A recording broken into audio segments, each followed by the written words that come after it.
And Schneider script as well as Penguin. Yeah, this one. If you grew up during the 90s or Chat, the early is it 2000s, actual there's an info on this or extremely not? high I chance wanna that know you more about watched this. some of Dan Schneider's shows. It was like impossible to avoid him. It'd be like trying to dodge NPC raindrops in during what? a thunderstorm. Dan Schneider during this period was the king of children's television programs. He made some of the most influential... Guys, let me jump in. It's 4 hours long and it's on a website, so I can't really watch that. I'm gonna get DMC'd to some shit. They're gonna cut my cheeks raw. What is he talking about? productions like Drake and Josh, The Amanda Show, iCarly. His resume is just stacked with tons of shows that I imagine meant a lot to many of you growing up. And make no mistake, you meant a lot to the creator of these shows as well. Well, not so much you, but your feet certainly did. The creator of these shows is a monstrous foot fetishist, My feet, Dan Get in the Van Schneider. He is a vile, creepy, disgusting human being, and this I put this guy. has been known for years. However, a new docuseries just dropped really diving into this subject matter and putting a spotlight on it in a way that hasn't previously been explored. It's called Quiet on Set. Now, if you don't know what Dan looks like, here's a nice picture of him here. He looks like he was made in the Dragon's Dogma 2 character creator. And Dan Schneider has become the face of Quiet on Set. However, it actually explores more than that. It's like a whole deep look at all of the horrible things that were going on during these Nickelodeon productions. It's more than just Dan, but he obviously plays a central role here because he made these shows. He was the head honcho of most of this. And he was well aware of some of these terrible and downright criminal What does he do exactly? things that were going on behind the scenes on some of these shows. And the reason I mention the foot fetishism off rip here is because that was one of the first things that people really caught on to in the public eye. After Dan's glory days at Nickelodeon, people started to pick up on how odd it was that a lot of these children's shows had an emphasis on feet. Pretty frequently, it was a common thread throughout a lot of these shows, like feet humor and having these child actors and actresses displaying their feet. And in 2013, one of the shows Dan worked on, Sam and Cat, Yeah, seems suspicious. actually ran a Okay. competition where kids were supposed to submit pictures of their feet to them. Like, that's weird. Okay, now that's getting weird. No matter how you spin it, that's a really weird thing to request from your audience of children, to take pictures of their feet for you. That's just downright creepy and wrong. I can't believe that tweet is still up, by the way, over a decade later, and no one thought to delete that. That is impressive. But anyway, people started to pick up on Dan's fixation with stompers, and it seemed like his fetish was bleeding into his work, and he was having the children unknowingly participate in it by having them display their feet. That's what it seemed to a lot of people, so it was obviously very concerning, so people did more and more digging. They found more and more evidence of Dan being an awful piece of shit behind the scenes with a Why is he laughing? lot of shady things going on there, and it just led to this reputation that people for years have known that Dan blows loads to toes Schneider is not a good person. And now Quiet on the Set has released, and so much information has come out, not just about Dan, but about that entire Nickelodeon workplace around these child stars. Arguably the largest piece of new information that dropped during this docuseries was the sexual abuse of Drake. I'm just confused on how they can get away with stuff for so long, though.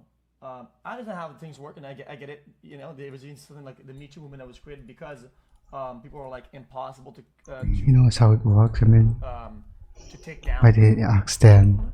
Right? Right? You guys say money, right?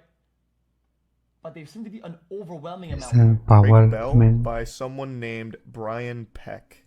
So Brian Peck was a coach at Nickelodeon whom was sexually abusing Drake Bell, and he was actually convicted in 2004. He spent 16 months in the slammer, and then immediately upon release landed a job with Disney.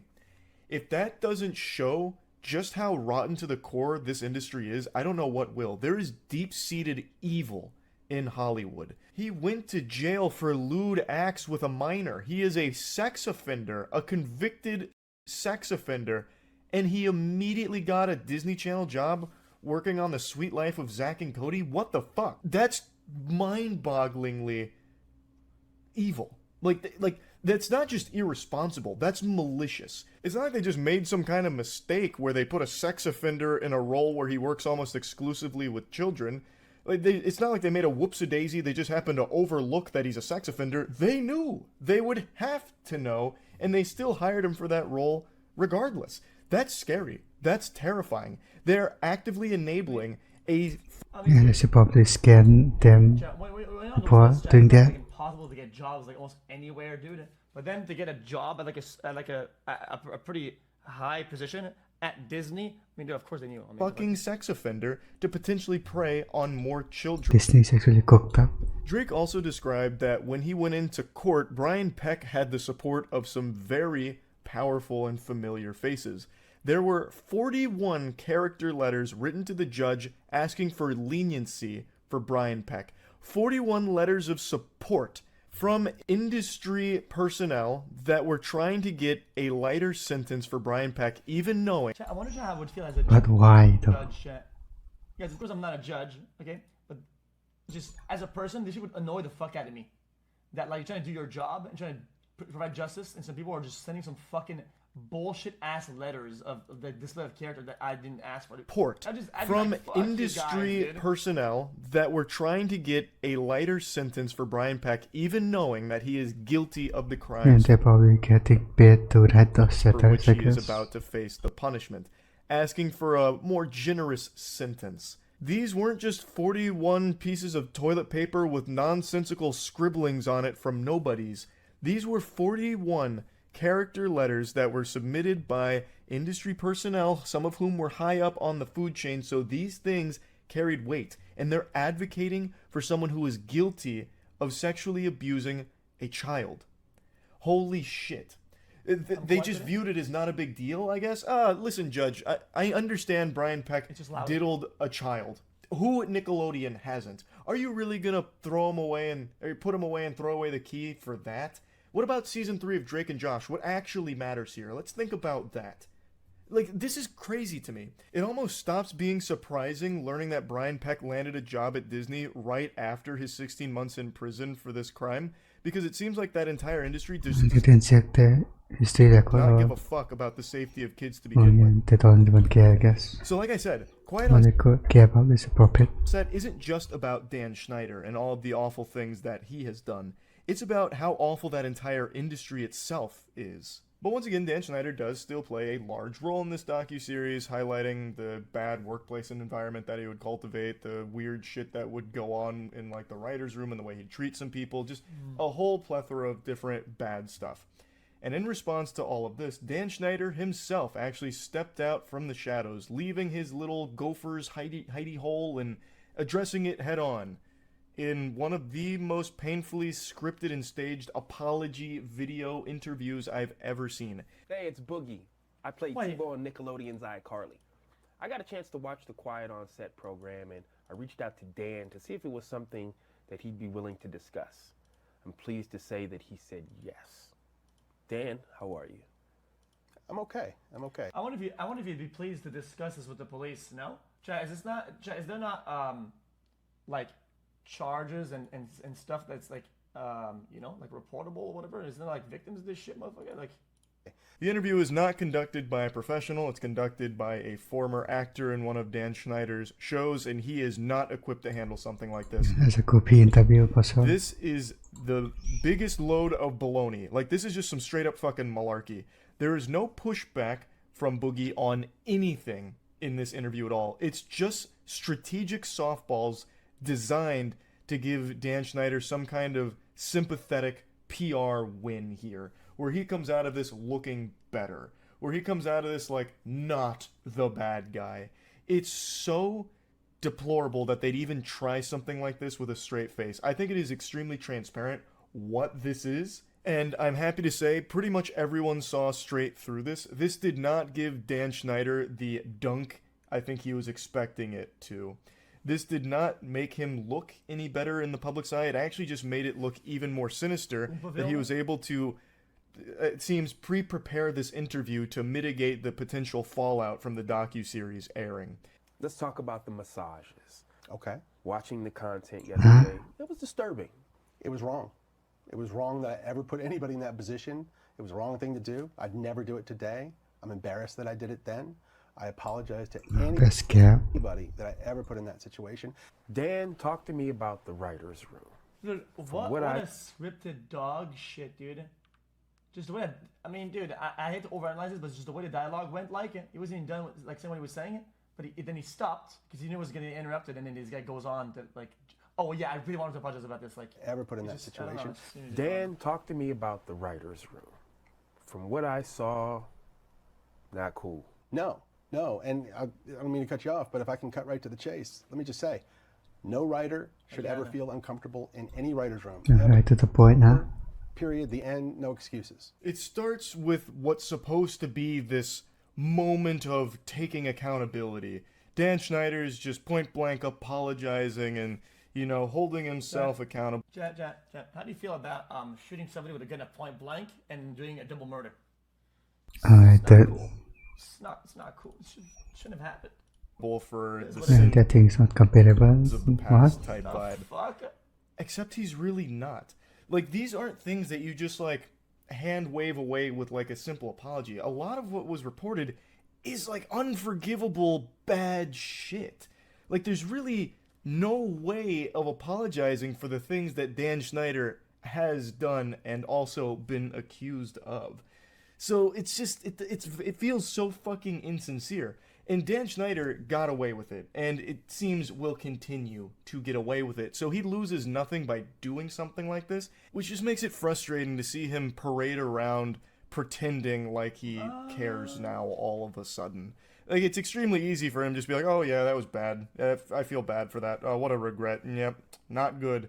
Like, it's just, I would have liked if the interviewer was someone that would legitimately dive into a lot of these things and actually press him It's like actual scripted on a interview. lot of these things. This interview never... Chat, if the documentary is 4 hours long, I mean, there's a lot of materials in there. There's a lot of stuff that he has to talk about, and there's stuff to press him on. No, 4 hours? There's always a 4-hour documentary about, like, him and his fucking daily lunch schedule. even addresses the things that people want to hear from Dan on, such as, like, the sexualization of the children in those shows. Even outside of all the foot stuff, Dan included some very inappropriate things in his programs, such as Ariana Grande milking a potato, and then another scene with her getting, like, splashed with water and shit. Like, all of it was very unacceptable. A potato. And What? seems to sexualize the child actors and actresses in his productions. And that was never even brought up in this interview. So this interview just, it doesn't have any real substance to it. It is legitimately just a scripted PR play from Dan. I cut it. I want my shows to be popular. I want everyone to like. The more people who like the shows, the happier I am. Yeah. So if there's anything in a show that needs to be cut because it's upsetting somebody, let's cut it. So I think it's big for you to say, with your work, if it's viewed as that today, you don't have a problem. Cut it. Cut it. I mean, that's a solution. The last thing I want to ever do Just remove. Okay, put any that's content it. in a show that's going to upset my audience and make them want to turn off the TV. Why would I ever want to do that? That makes sense. This was him addressing a question that Boogie asked about, like, inappropriate jokes in there without getting too deep into the weeds, just a broad subject of some of these jokes have aged poorly and people look at them as inappropriate for a child audience. How do you respond? The most softball way of asking this question might... Boy, it's just, now that we know more about the person who wrote those, it just tarnishes memories. It's not something you can actively fight against or whatever. It's just, that's just a collateral, right?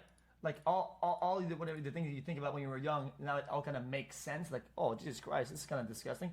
And that, you just can't take that back. Like, you. And his response was, cut it. Just cut it, bro. Just get rid of it. I don't want it in the show. If it's aged bad and it makes people uncomfortable or, you know, this and that, cut it.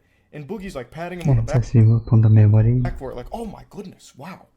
That's so benevolent. What a great solution. Yeah, that makes sense. What the fuck? It's so easy for him to say that now, but it doesn't take away the fact that you filmed it. If you cut Ariana Grande milking a potato type shit, if you cut some of the foot stuff that you included in there, it doesn't change the fact that you still had the child actors and actresses doing that shit and were sexualizing them. It still happened. That's still bad. Cutting it from the final product doesn't erase what you Yeah, but he's not apologizing though. It's so frustrating that there's no pushback on any of this in the interview. He just gets to let him say his piece and then get applause for it. It's so stupid. And when Drake and I talked, and he told Oh, me. okay. Let me guess. And then if this was like a legal thing, they had the legal defense of saying, "Oh, dude, the foot fetish has nothing to do with what's going on set. It's just like a coincidence type thing, and then there's like a lot of plausible deniability, and you just get away with it, right?" What had happened. Coincidence? What? I was more devastated by that than anything that ever happened to me in my career thus far. 41 of those people wrote letters for Peck, character letters, praising him for who he was and asking for leniency, and they knew that he was guilty. They knew he had confessed to some degree, and they still did this. But Drake's mom, a lovely woman who I stay in contact with this day, she came to me at the time and she said, "Would you help me with my speech for the judge?" And I said, "Of course." Okay. And I did. Nice alt. Dan Schneider's fishing for the Nickelodeon's Kid Choice Award for the best fake crying. It feels super forced and super insincere. Him tearing up while talking about this story. This is him talking about the Drake and Brian Peck Actually, Western alt. case, where he mentions 41 people wrote those letters and it baffled him. And then Drake's mom actually asked him to help her write her piece, which he did. And that leads me to a question of, if you knew all this, why didn't you back up Drake Bell? The way it's described, Brian Peck had all of these people in his corner, but Drake really only had his... It's because of dependency, right? People are dependent on him and the success of his whatever he's doing, right? Because money or like survival, definitely. Yeah. Mom and his brother. Why weren't That's always going to be a one-sided relationship. Or am I wrong? you more involved Yeah. then? Like, I imagine that could have been extraordinarily helpful. But regardless, this interview doesn't do anything to change my perception of Dan Schneider or anyone else's, really, I imagine, because it's still nothing. This isn't really an interview. It's just a PR piece disguised as an interview. It's just more despicable garbage here. But yeah, anyway, I wanted to talk about this a little bit. Again, the docuseries is called Quiet on Set. It's out now. And yeah, just kind of wanted to go over it a little bit. That's it. Sabi the link there then. I kind of want to know more about it, but to be honest, I feel like they do it as like kind of correlation. Sabi the link there.